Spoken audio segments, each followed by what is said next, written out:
Leia um trecho do texto abaixo. Eu ensinei a todos eles. Lecionei no antigo ginásio durante 10 anos. No decorrer desse tempo, dei tarefas a, entre outros, um assassino, um evangelista, um pugilista, um ladrão e um imbecil.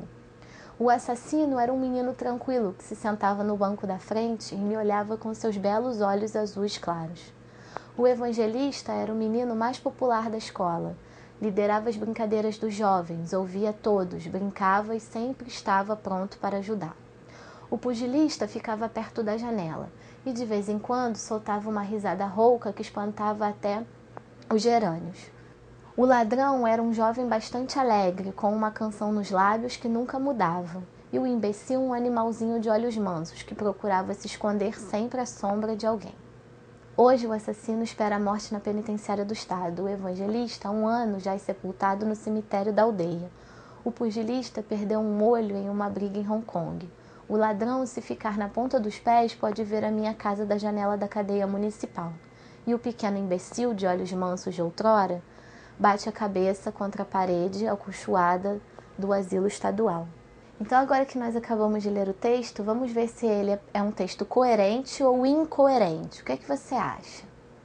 Vamos ver então. O texto que você acabou de ler é um exemplo de texto coerente. Ele possui uma unidade de sentido.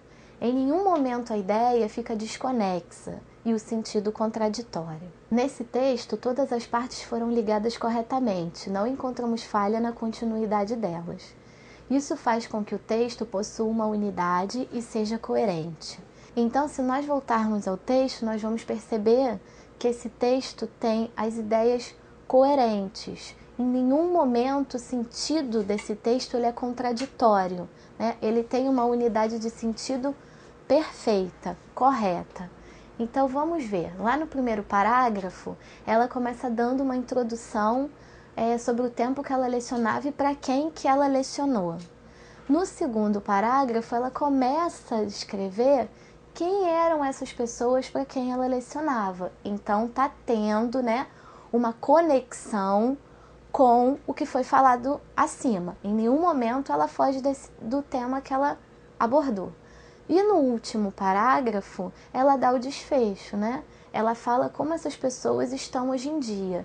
Então, em nenhum momento, ela deixa de ter as ideias em harmonia. Todas as ideias dela têm uma unidade perfeita. Não há nada fora de lugar, nada fugindo do tema. Então, esse texto é coerente. Então, nós temos aí no nosso esquema o texto.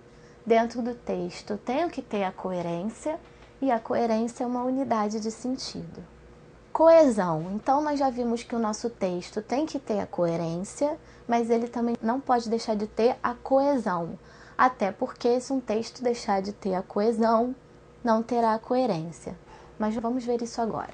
Você viu anteriormente que um texto, para ter sentido, precisa ter coerência.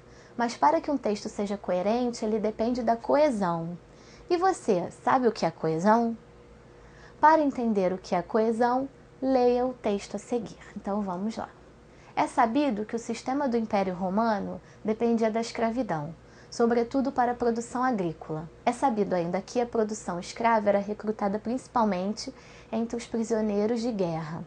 Em vista disso, a pacificação das fronteiras fez diminuir consideravelmente a população escrava. Como o sistema não podia prescindir da mão de obra escrava, foi necessário encontrar outra forma de manter inalterada essa população. Então vamos lá, agora vamos ver o que é coesão e se esse texto possui coesão. O texto lido possui uma perfeita ligação interna entre as frases, os parágrafos e as palavras.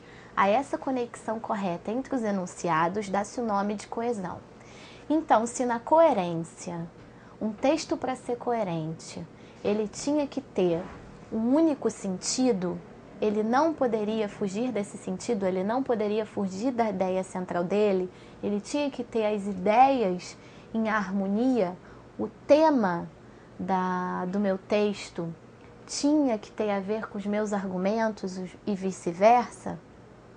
Agora eu tenho a coesão, que é a conexão entre as frases, os parágrafos e as palavras. E essa conexão, essa ligação tem que ser muito bem feita, né? Então vamos continuar. A coesão de um texto, isto é, a conexão entre os vários enunciados, obviamente não é fruto do acaso, mas das relações de sentido que existem entre eles. Essas relações de sentido são manifestadas sobretudo por certa categoria de palavras, as quais são chamadas conectivos ou elementos de coesão. Sua função no texto é exatamente a de pôr em evidência as várias relações de sentido que existem entre os enunciados.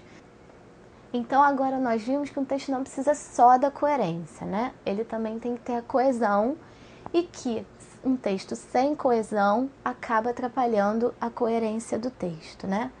Se na coerência eu precisava ter um texto com uma unidade de sentido perfeita, todo ele conectado, todas as ideias fazendo sentido, isso só acontece também por conta da coesão. Se algum conectivo, algum elemento de coesão que nós vamos aprender a seguir estiver fora do lugar, com um sentido fora do que deveria ser, esse texto vai estar com a coesão e também com a coerência comprometida.